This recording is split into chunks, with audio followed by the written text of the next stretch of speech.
Ayan, ito po guys.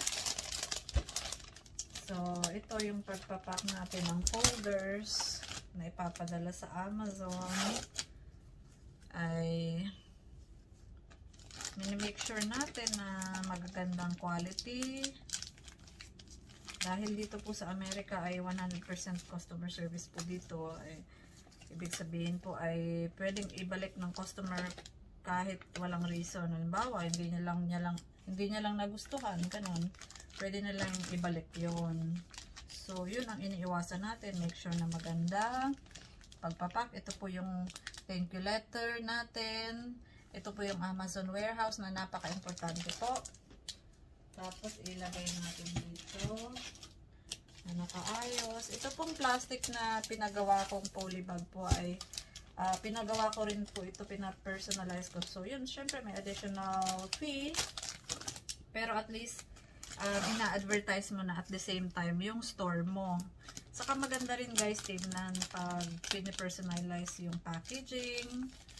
Ma-appreciate ng customer yan. At maganda tingnan, di ba guys? Maganda siya tingnan. Tapos itong warning of suffocation, very important. Nilagay na lang din natin ng recycle para naman makatulong tayo kay Mother Nature. Importante yan. So, yun guys. Kung may gusto kayong malaman kung paano magtinda sa Amazon, message nyo lang ako and then gawa ako ng vlog for that and then message ko rin kayo kung paano. I-guide ko kayo guys. Kasi nakaka-intimidate talaga sa una. Pero, mag-step 1 lang kayo guys. Step 1 is maghanap ng product na magandang product na ibebenta sa Amazon. Kasi napakadami guys na binibenta na sa Amazon. Kahit ano na lang guys, mahanap nyo sa Amazon. So, yun ang napakahirap gawin. Maghanap ng magandang product. Maraming demand. Marami ang demand. Marami ang naghahanap na customer. Pero konti lang ang nagtitinda. Konti ang competition. Yun ang lagi yung titingnan.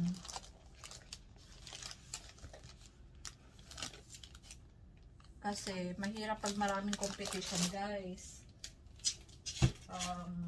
Minsan ang ginagawa pag maraming competition, binababaan ng iba yung ano nila, benta, yung amount per unit, which is okay lang pero malulugi ka naman guys. Kaya nga tayo nagbe-business ay para kumita at hindi para mapagod lang at malugi. So yun. Kasi guys, uso ngayon yung mga online na mag-order ng mga bagay-bagay. Online na sila mag-order. Kasi nagawa ng COVID at yung iba naman, mas convenient talaga. So, ito yung number 1. Ang Amazon naman is yung number 1 na e-commerce dito sa Amerika. Kaya, yun ang tinarget namin ng asawa ko na makapagtinda doon. Although, yun nga, ang daming requirements, ang daming kailangan sundin. Pero, I'm sure worth it naman guys. Samahan lang talaga ng maraming prayers at guidance. Yun, pag nakahanap na kayo guys ng product, isi-search nyo yan sa Amazon kung kikita ba kayo. Tapos ang kinuhanan ko guys ng product ay Alibaba.com. Yan yung mga product sa China. Kasi mga mura lang yan dyan guys. Pero maging aware din kayo kasi marami ring manloloko dyan. Katulad sa mga online din na nagbebenta, may mga manloloko rin. So, kailangan yung i-check yung manufacturer or trading company ba siya. Ang kaibahan ng dalawa, ang manufacturer, sila talaga yung gumagawa ng product. Ang trading company ay second party lang sila. Kumukuha sila sa manufacturer ng mga products. Yun ang trading company. Tapos, Number 2 na kailangan yung ma-identify sa Alibaba ay verified supplier ba siya. Ang verified supplier guys ay ito yung, kasi lahat sila merong gold supplier something. Yun ay kumbaga nakukuha nila yung gold supplier by just being a member in Alibaba. So, pag chinek nyo, kailangan i-filter nyo, i-check nyo lang yung verified supplier. Kasi ang verified supplier ay yun yung may pumupuntang company, chine-check yung gawa nila, chine-check yung company nila, chine-check yung product nila, kung nagpa-follow ba sila sa mga rules and regulations, kung paano ma-achieve yung product. So, yun. Maganda yung verified supplier sila, guys. At least 3 years. Yun, at least 3 years na sila sa Alibaba. Yun ang minimum natin. Tapos, tingnan nyo rin kung 5 star sila. Yun, very important yun, guys. Kasi, minsan may mga complaints. Although, na-checkan nyo, maganda, verified supplier siya, gold supplier, maganda yung trade assurance. Pero ang dami palang complaints, hindi pala siya 5 star or maraming comments. So yun, importante yun guys. Tapos naman, yun. After nun, pag na-check nyo na, nakakuha na kayo ng manufacturer, at least 3 guys ang ika-canvas nyo. Same sa ito, alba ito, folder, minimum of 3 manufacturer ang kuhanan nyo ng supply. I mean, ang kuhanan nyo ng sample, yun ang kausapin nyo. Pero kung magsa-start pa lang kayo sa Alibaba, kung halimbawa, focus muna kayo sa isang product, halimbawa itong folder, mag-send kayo ng mag-send sa, the more the merrier guys. Mag-send kayo ng marami sa Alibaba manufacturers ng mga request for quotations, ganyan-ganyan, tapos bula-bulahin na kayo niyan. Kung magkano daw orderin nyo, mga ganun. Kasi kung marami ang orderin nyo, mas maliit yung price nila. Or yun. So, maghingi ka ng sample. Usually, mahal din yung sample isa-send sa America.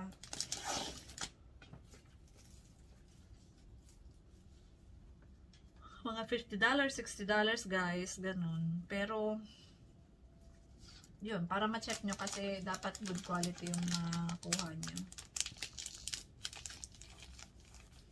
Kailangan guys, focus kayo sa Alibaba kasi marami kayong makikita na mga mai-excite kayo kasi mga mura lang. Tapos gusto nyong ibenta. Yun, kailangan focus kayo sa products na ibebenta nyo. Yun lang, dun muna kayo mag-focus. And then,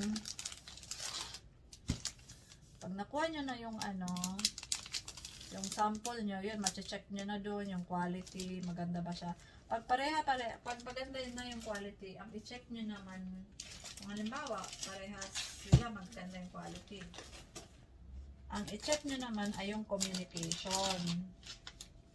Madali ba silang kausap? Kasi mayroong mga hindi madaling kausap, hindi ka piniplease, kasi customer ka din nila, syempre i-please ka din nila. Kung anong gusto mo, ganun. Tatanungin mo na kung magkano ang MOQ nila, which is minimum quantity. Yun. Minimum order quantity. Yun ang MOQ. Naalala ko na guys. Sensya na kayo. Ang lola nyo. Yun. Tanungin nyo kung magkano yung MOQ. Price per unit. Kung yung packaging, personalize nyo ba yung packaging. Ganun. Or maglalagay ba kayo ng pangalan ng store nyo sa at the end of the items or products. Yun guys. Kailangan yung Hello, ito po. Pakita ko po sa inyo yung ano natin. After natin ma-check kung okay yung quality niya. Ito po yung ating personalized na poly bag. Mas maganda rin po ang customized na poly bag para magandang tingnan sa customer. So ito po, ilalagay po natin ito dito.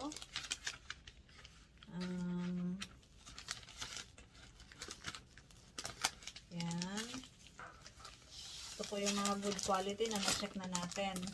So bale, nandito yung harap niya. Dahil green po yung ano natin, dahil black po yung folder natin, tapos yung ink po ng sa personalized poly bag natin ay green, hindi po siya bali makita, di ho ba? So lagyan ho natin siya ng light. Ito, mura lang ito, nabili namin sa saan ba yun? Sa Michaels ata. Ito, $7 per rim. So, yun. Kinuha na lang namin ho yung blue dahil mura po siya. Kailangan natin mag-isip rin ng kung paano tayo makakatipid with good quality. So, ito, naglalagay po tayo ng marker pen. Tapos, yung sticker paper po na 3 pieces. 3 stickers. Ito, ginupit-gupit ko na lang po ito. Dahil kung may iwasang bumili po tayo at gawin na lang natin, yun na lang po ang gawin natin para makatipid. Okay. So, ito po, maganda na pong tingnan, di ho ba? Okay, beautiful. Your order is here from yung pangalan ho ng store namin. Tapos yun, make sure po natin na maganda. Tapos ito na ho, ialisin natin yung plastic po dito para dumikit po siya. Ito, more on ako na po gumagawa nito. Yan. So, nakadikit na siya. At, lalagyan ko naman niya ng sticker. You're pretty awesome for supporting our product. Thank you. From, yung pangalan ho ng store namin. And then, lagyan ho natin siya ng barcode from Amazon. Very important po itong barcode na ito dahil dyan po magsascan po ang Amazon employees para pumasok po sa account nyo na meron kayong ganitong product. So, lahat po yan, every package, lahat ng product nyo ay lalagyan nyo po nito. Kailangan malinaw para kasi in-scan po yan. So, pwede nyong gawin ito na yun po ang ina-advise ko. Kayo na po ang gumawa ng ganito. Pwede naman ng Amazon. Kaso, syempre, another fee from Amazon. So, yun ang iwasan natin kung magagawa naman natin. So, yun po. Yun lang po ang sa packaging po natin. Siguraduhin natin malinis at good quality po dahil ayaw natin ng sad customer. Yan po, halos pa kasi mula pa lang po namin, nagta-try pa lang po kami. So, pero gusto ko kayong i-encourage na mag-isip po kayo ng ibang business. Ito po yung isa sa mga business pag nandito po kayo sa Amerika. Alam ko po pwede rin sa ibang bansa as long as na ina-allow ng Amazon. Kasi meron din po eh. Yun, ito po yung tatlo nating sticker. Tatlo po ay dahil in case magkamali po sila, dahil lagi ako nagkakamali sa mga ganyang sulat-sulat. Ayan, at least meron silang extra. So, aalisin natin yung plastic dito. Tapos yun, ito itutupin na natin. Ayan.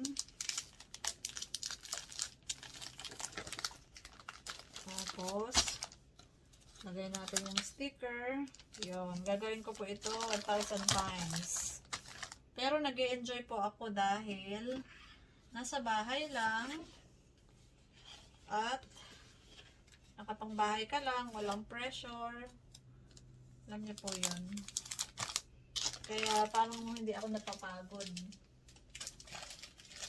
Yun. Tingnan niyo po. Maganda, diba? So, yan. Malinis. Tingnan, sa likod, malinis. Yan yung barcode natin. Merong pangalan ng store natin yung folder. May kamahalan pag in-order nyo pag i-customize. Pero, worth it naman ho siya. Worth it naman po. At least makilala yung store po natin. Tapos, yun po. Yun lang po. Gagawin ho namin ito 1,000 times. Sa black. Only for black. Meron pa po kaming red. Kaya yun. Minamadali ho namin ito dahil may parating din po akong, may parating ho ulit kaming mga boxes. Mousepad naman ho yun. Mousepad.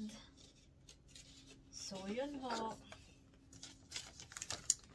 Bale, yun. Tiyaga lang ho talaga at sikat para matupad natin ang ating pangarap. Yun ho. Basta, yun po. Focus lang po tayo. Yan. Focus. Ako nga hindi ako nakafocus na mali ako dito. Sa steps. Yan. Saka, we learn from our mistakes naman po. Lalo ako. So, yun ho, mag-ingat ho kayo sa pagpipili ng product at piliin yung mabuti yung mga transaction nyo rin sa Alibaba. Dahil alam nyo naman po, maraming manloloko ngayon. Yun ho.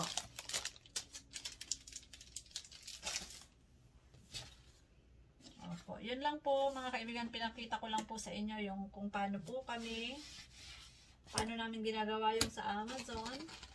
At sana po ma-encourage kayo na magsimula na rin mag-business. Pwede na naman po sa Amazon, sa Shopify, sa eBay, Walmart. Yung Walmart po ito try ko din yung eventually. Pero one at a time po tayo.